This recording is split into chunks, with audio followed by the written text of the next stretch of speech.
Halo teman-teman, sebelumnya perkenalkan terlebih dahulu, nama saya Vina Halisa dari Fakultas Psikologi Universitas Semarang. Di sini saya akan menyampaikan mengenai edukasi pola asuh yang baik dan benar kepada anak-anak usia dini.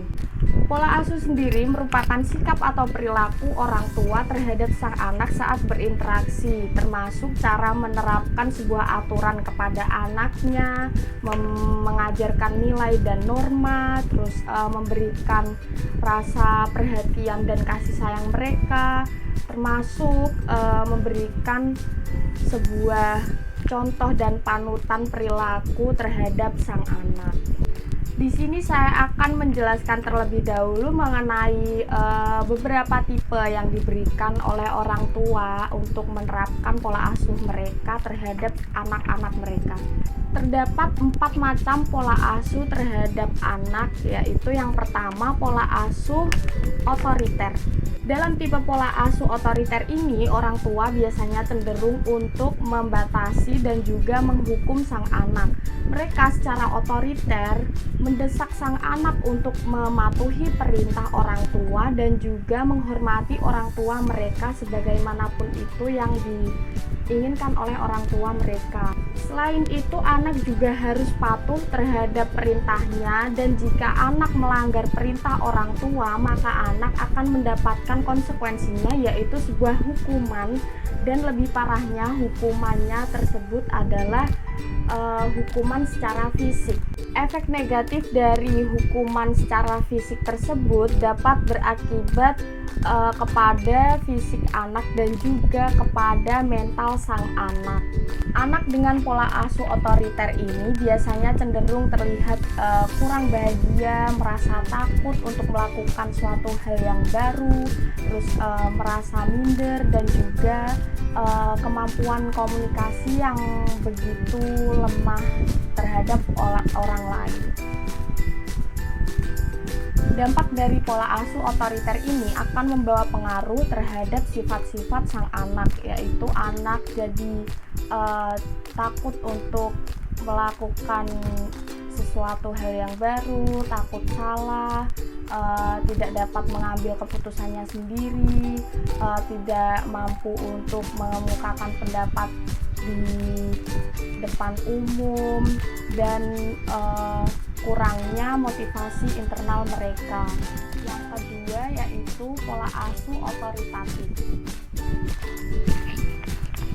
Pola asuh otoritatif ini bersifat positif dan juga mendorong anak-anak untuk bersikap mandiri. Namun, orang tua tetap memberikan batasan-batasan dan juga kendali atas perilaku-perilaku yang dilakukan oleh anak-anak mereka. Dalam pola asuh ini juga orang tua memberikan kebebasan kepada anak untuk melakukan suatu tindakan, dan interaksi orang tua terhadap sang anak dilakukan secara hangat. Dalam pola asuh ini komunikasi terjadi secara dua arah, dan orang tua bersifat mengasuh dan juga mendukung sang anak. Anak yang diasuh dengan pola asuh ini akan menjadi lebih mandiri, lebih dewasa, lebih ceria, mampu berorientasi kepada prestasi mereka, dan juga mereka dapat mengatasi stres mereka sendiri. Dampak pola asuh otoritatif ini terhadap sang anak yaitu anak menjadi memiliki keterampilan sosial yang baik, anak menjadi lebih kreatif, lebih percaya diri, memiliki keterampilan dalam menyelesaikan permasalahannya, dan juga dapat bekerja sama dengan baik dengan orang lain. Yang ketiga ada pola asuh permisif. Dalam pengasuhan ini, orang tua tidak pernah ikut berperan dalam kehidupan anak. Anak diberikan kebebasan untuk melakukan sesuatu hal tanpa pengawasan dari orang tua mereka. Orang tua dengan pola asuh ini tidak mempertimbangkan perkembangan anak secara menyeluruh. Anak yang diasuh dengan pola asuh ini cenderung melakukan pelanggaran-pelanggaran karena tidak dapat mengendalikan perilakunya, memiliki kedewasaan yang rendah, memiliki harga diri yang rendah, dan juga terasingkan dalam keluarga mereka.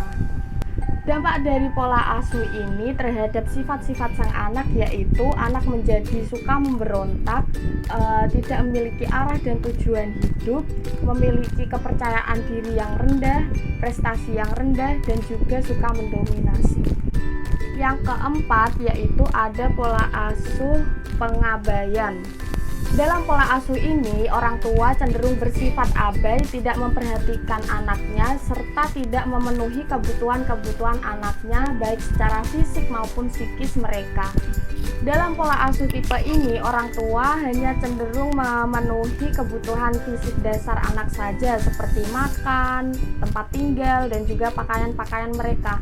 Namun, secara psikologi dan juga emosional, orang tua tidak memenuhi kebutuhan anak-anak mereka karena orang tua cenderung tidak peduli dan juga tidak memperhatikan anak-anak mereka. Anak-anak dengan gaya pola asuh ini cenderung tidak merasa bahagia, tidak memiliki prestasi yang baik secara akademik, dan juga tidak memiliki rasa percaya diri yang tinggi.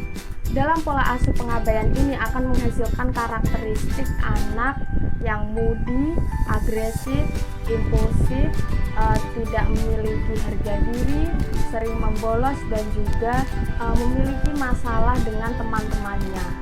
Selain itu, ada beberapa cara untuk menerapkan pola asuh yang tepat terhadap anak-anak. Yang pertama yaitu kita dapat memberikan sebuah pujian atas apa yang telah dilakukan oleh anak kita. Yang kedua yaitu hindari anak dari rasa trauma fisik dan juga psikis. Yang ketiga, penuhi kasih sayang anak. Yang keempat, tidak membandingkan anak dengan anak-anak yang lain. Yang kelima, tidak bersifat otoriter. Yang keenam, ajarkan rasa tanggung jawab anak. Yang ketujuh, memenuhi gizi anak-anak. Yang kedelapan, ciptakan lingkungan yang positif dengan sang anak.